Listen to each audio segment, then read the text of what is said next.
mine, mine, mine, mine, mine, mine, mine. That was the sound that the seagulls were making outside the Finding Nemo exhibit at Disneyland.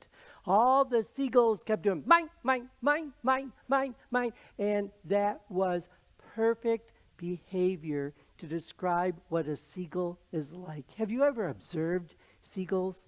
When it comes to a seagull, it's all about themselves, and they're going to go for it, even if it's a sandwich in your hand that you are about to enjoy. That seagull is going to go for it. I think the seagull should be the bird that symbolizes what it means to be selfish. What it means to be selfish.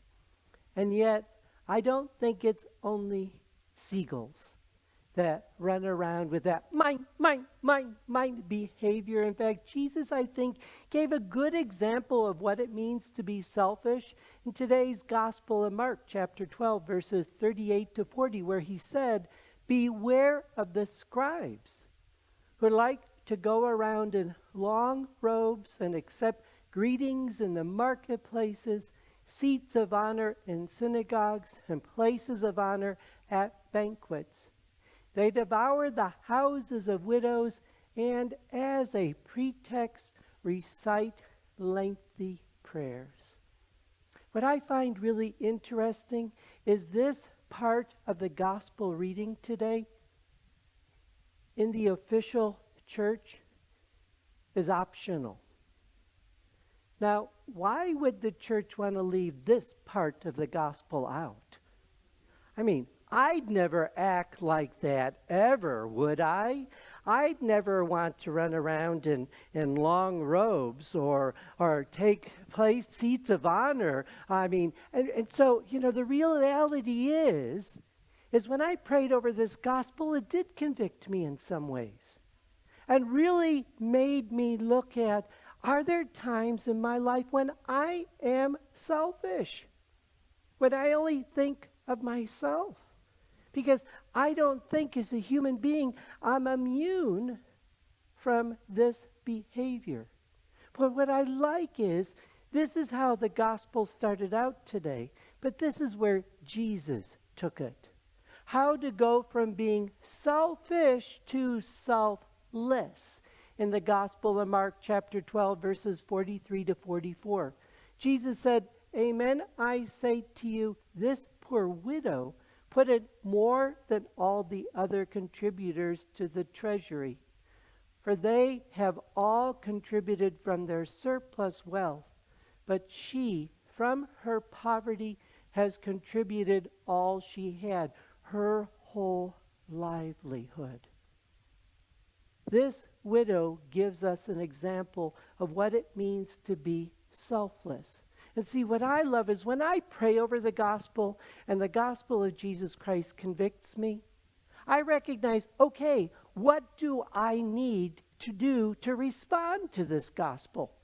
To move from being selfish to selfless. Well, of course, I Googled it because I'm sure Google has all the answers. Of Google, how do I go from being selfish to selfless? Well, the good news is Google had a lot of great answers. I mean, it said, be more self-aware. And that's so true. I will be honest with you. Recently, I received a phone call at 2 a.m. in the morning. When I receive a phone call at 2 a.m. in the morning, it's not going to be a good phone call. And it wasn't. I was being asked to rush to the emergency room at St. Charles to give a last rites. It's a terrible phone call to get. And yet, I felt put out. Oh my goodness, I'm going to have to get up and get dressed. I'm thinking, wait a minute. That's a selfish feeling. Be more self-aware. What are your feelings? What are your thoughts? When somebody comes to you in need, how do you respond? And then where do we need to go? Because I thought to myself, I need to move from feeling put out to feeling needed. Because I think we all have the need to be needed. And I was needed. Whoever needed that last rites needed me and their family and even the staff there at the emergency room. They needed me. So I moved from feeling selfish, feeling put out, to feeling selfless. They need me. So be aware of your thoughts, your feelings. When somebody comes to you in need, how are you feeling and how do you need to feel? To recognize each and every one of you in some way are needed. To move from selfish, feeling put out, to selfless, that we have a purpose. We're needed. The other one is practice empathy. What was that person feeling in the emergency room? How about the family, the friends, the staff? To truly try to recognize what are they feeling? And how are they going to feel when somebody reaches out to them to help fulfill their needs? How would we feel when people come to help us? So instead of just thinking about ourselves and our own feelings, how can we think and put ourselves into their shoes, feeling their needs? That will help us to be more selfless. Be a good listener. This one sometimes is a challenge, because the reality is when people express their needs to me, am I truly listening to their needs? Am I truly listening to what they need? Or am I only listening to my thoughts on how we could fix this problem and how we're going to address this problem and where we're going to go? Am I just listening to me instead of truly listening to them? And this is a hard one, because a lot of times people aren't able to articulate their need. And so they're going to need our help in trying to clarify what they truly need. But we need to listen to get to know what is their true need, not what I think they need. And then here's our holy moments. Just do nice things for others, not expecting anything in return. Just do nice things for others, not expecting to be repaid. My suggestion is that I think we should be secret Santas year-round. We should be secret Santas year-round, doing nice things for others and then not even letting them know that we're the ones doing the nice things for others. That's what it means to be selfless, is to do it not expecting something in return. Where selfish is, well, I'm going to do this because it's going to be to my advantage. I'm going to get some. No. Then Google says, learn to compromise. What? Come on. I know better than everybody else.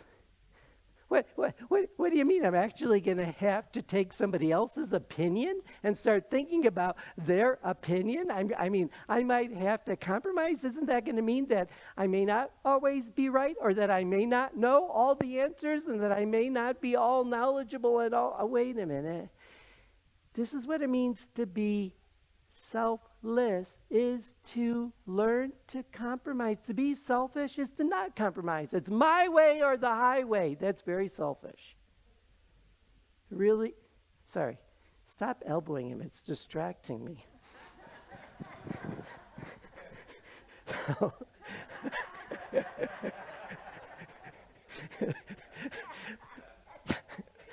Remember, this all started out with me struggling with my own issues, okay? My own issues, because this one just slips right into the next one. Let others make decisions. Oh, this is so hard. This is so hard. I mean, I'm going to give you a great example. We have our senior fun lunch on Wednesday. And as of last night, 97 people have signed up for the senior fun lunch. I would so like to micromanage that. But we have Annalise. And it's Annalise's job.